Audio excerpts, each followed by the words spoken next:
공지사항에 이런 게 있습니다. 4.3 사건을 지금 우리 김대중 정부, 노무현 정부 때 이 성격을 완전히 뒤집어 나왔는데, 여기에 대해서 이승만 대통령 그 아드님 되신 이윤수 박사께서 무효 확인 소송을 지금 해놨는데, 이 재판이 7월 8일 오전 10시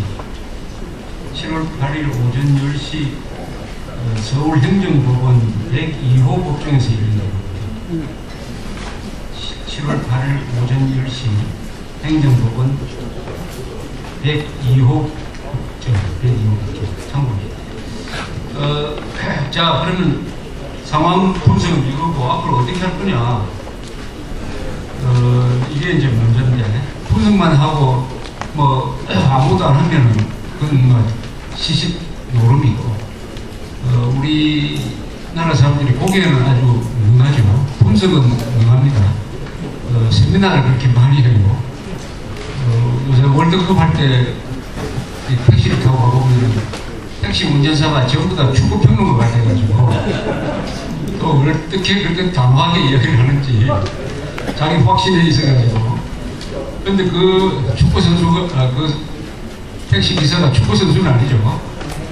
문제는 분석만 하지 말고 이제 축구를 해야 되는데, 축구 논평을 하지 말고 그 게임을 해야 되는데, 운동장에서 뛰어야 되는데, 운동장에서 어떻게 뛸 거냐 하는 이 실천론으로 들어가면은 상당히 이게 그렇게 문제가 간단한 게 아니다. 여기에 이제 고민이 있는 것이죠. 분석은 지나간 사건들을 분석하는 것이고, 앞으로 실천은 미래의 세계를 가지고 실천을 하는 거니까 이게 어렵습니다. 어렵다고 해서 아무것도 안 하면 안 되고, 자, 이제 그래서 객관적으로, 그러나 이 상황은 객관적으로 평가를 해야 된다. 자기 주관을 빼고, 그러나 행동은 주관적으로 하는 것이다. 이렇게 이제 설명을 드리면은, 현재 아까 우리 국민 중에 30% 문제국민, 이 문제국민이라는 이 존재가 있는 것이다. 그것을 가장 이제 한국 사회가 가지고 있는 가장 큰 문제다. 이 30%를 어떻게 약화시킬 것이냐. 그래서 한 10%로 어떻게 하면 줄일 것이냐. 30%라는 것은 이게 배의 무게중심이 올라간다는 것입니다. 배는 이게 잘 넘어지지 않으려면 무게중심이 아래에 있어야 돼요. 아래에. 그러면 이게 한 70도가 기울어도 다시 이렇게 복원력이 생겨 돌아옵니다. 그러나 무게중심이 위로 올라가면은 한 30도 기울으면 돌아오질 않아요. 그래서 무게중심을 낮추는 것이, 한국 사회의 무게중심을 낮추는 것이 이 30%의 문제국민을 10% 정도로 줄이는 것이다. 이것이 이제 가장 근본적인 대책이죠. 그런데 이 근본적인 대책에는 반드시 시간이 걸립니다.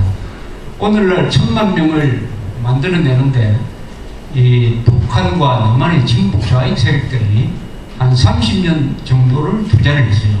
눈에 드러나는 것만 해도 30년이고, 사실은 저 6.25 때 거슬러 올라가면은 60년 이상이 투자를 했다. 그 투자를 하는 기간 동안에 희생된 사람도 많고, 감옥에 간 사람도 있고, 사형에 처해진 사람도 있고, 완전히 폐가망신한 사람도 있었습니다. 그러나 이 세상을 바꿔놓을 만한, 또 이미 세상을 바꾼 이 1000만 명을 만들어냈다. 문제국민들을 만들어냈다. 이것을 어떻게 10%까지 우선 10%까지 내려간다는 것은 우리 한국 상황이 98년 이전으로 돌아간다 하는 그런 뜻이죠. 80년대 이런 조사를 하면은 요 문제국민이 전체 국민 숫자 중에서 차지할 비중이 한 5% 정도밖에 되지 않았습니다. 그러면은 우리가 지켜야 될 이제 정선이 어디냐, 진직이 어디냐, 이런 것을 이제 확인하는 것인데, 이 한국 사회에서 우선 60%가 건전합니다. 지금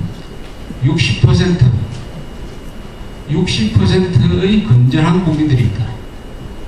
그래도 아직은 다수다. 60%를 더 이상 오염되지 않도록 막는 것이 중요하죠. 이게 집토끼를 관리하는 방식이죠. 우선 자기가 가지고 있는 데서 더 전선이 줄어들지 않도록 이 참호는 더 깊게 팔고, 울타리가 있으면 더 높게 세우고 하는 이런 게 필요합니다. 이 60%가 55%로 되면 안 되죠. 이 60%를 지키고 그 다음에 우리가 반격을 해가지고 70%, 80%를 늘려야 됩니다. 이 60% 중에서 아마 다수 세력은 50세 이상이죠. 50, 60, 70, 80. 그래서 이 연세 드신 분들이 정신을 제대로 차리고 실망하지 않고 버텨주는 것이 굉장히 중요합니다. 항상 우리가 젊은 사람들이 이야기하지만은 그 전에 우리가 이 노장청, 노년청과 장년청이 휩쓸리들지 않아야 된다. 노장청의 그 다음에 이걸 하려면 어떻게 된 조직이 돼야 될 것이다. 조직이 이 노장청이 조직이 돼야 될 것이다. 이 지구상에서 노장청을 조직하는 나라는 없습니다. 노장청을 정치적으로 조직하는 나라는 없습니다. 그러면 한국은 이 세상에서 평소에 일어나지 않는 일들이 일어나기 때문에 거기에 대한 대응도 세계에서 유례가 없는 일을 해야 돼요. 노인회 조직 좋죠. 노인회 조직. 뭐 하여튼 이 노장층을 연결시킬 수 있는 조직. 노장당이, 노인당이 나와도 돼요. 한국. 노인당이란 당도 나와도 돼요. 이게 굉장히 표를 가진 정당이 될 거예요. 노인당. 노정당이라고 하든지 아니면 뭐 실버당이라고 하든지 당 명칭은 제쳐놓고라도 이 60% 기성층, 노장층이 단계를 하고 정신을 바짝 차리고 있어야 된다. 이번에 지난 지방선거에서 저는 젊은 층의 투표율이 높아졌다고 보기는 힘들어요. 특별히 높아진 것 같지는 않아요. 그러나 노장층의 투표율은 확실히 낮아진 것 같아요. 노장층. 돌이켜보면은 왜 그랬느냐. 그날 지방선거 하는 날 제가 시내에 나와보니까 우리 연세 드신 분들 만나니까 당연히 난 투표한 줄 알았는데 점심때 만나니까 아니 투표 안 했다고 그래요. 오후에 시간 봐가면서 할까 뭐 이렇게 이야기하더라고요. 아마 안 했을 가능성이 많아요. 왜 그렇게 한 거 했느냐. 천안함 사건이 났으니까 또 여론조사를 보니까 내가 투표 안 해도 좌익이 될 일이 없겠구나 이렇게 전부 생각을 하고 있었습니다. 그 여론조사에 속아서 긴장이 유지되지가 않았어요. 절박한 생각이 빠져 있었습니다. 이 정치나 선거나 이 전쟁에서 절박하지 않는 사람은 반드시 지게 돼 있습니다. 절박해야 이깁니다. 절박해야. 요새 그 월드컵 축구를 보면 이변이 얼마나 많습니까? 이변. 예측대로 결과가 나옵니까? 더구나 브라질이 3대0으로 질 줄 누가 알았어? 브라질. 다 랭킹 1위니까. 그래서 8강 올라갈 때는 그때 신문이 뭐라고 썼느냐? 유럽 세력이 몰락하고 남미 세력이 득세했다 이렇게 안 나오십니까?